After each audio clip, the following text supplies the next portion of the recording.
I have a question. Go for it. So if you could say like pros and cons of the independent seeker, like a summary, what would you say?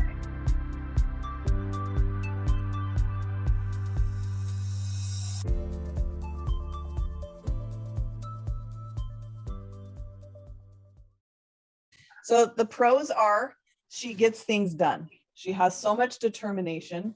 She brings power. She brings a high level of energy that pushes things forward. She takes us out of indecision and confusion and uncertainty, which we sometimes get stuck in, especially as women.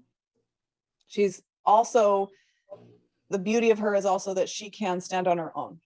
So she can make it through. She's the part of us that makes it through any situation. She's the reason that women live longer than men.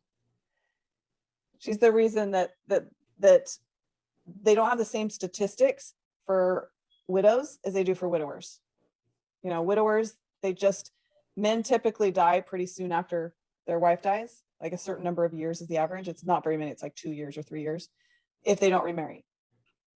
Okay. They don't have the same statistics for women. And there's a reason why, because there's that part of us that activates and says, I can do it myself. We have to, biologically, we have to have her. That has to be in us, that like, I will do this and I'm the only one that can do this. So those are absolute powerful things. I use Wonder Woman as an example because she's a very mature version of the independent seeker in the movie Wonder Woman, the recent one, because she still has so much love in other parts of her. But it's like, it's that if not me, then who? I have to show up and do this. So those are all the pros of her. The cons would be that, see, I really don't feel like there's any cons unless they're in shadow.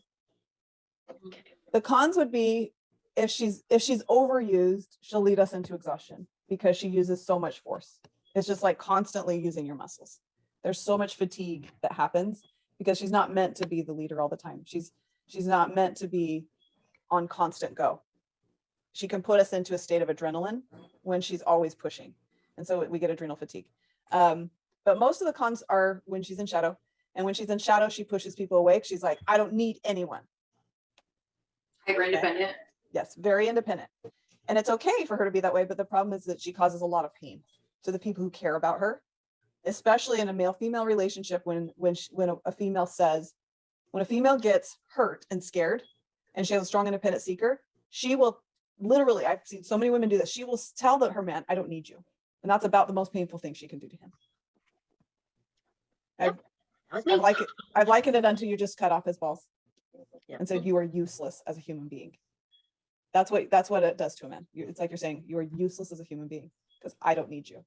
Because the man lives for her needs. He will die for her needs. So for her to say, I don't need you, she just said, you are useless. That's a con. But again, that only happens when she's in fear, because the reality is no one doesn't need anyone.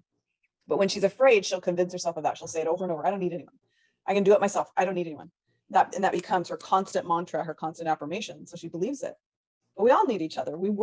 People go insane when they're isolated from other human beings. They literally go insane. I mean, you guys saw what happened to the mental health when we were quarantined.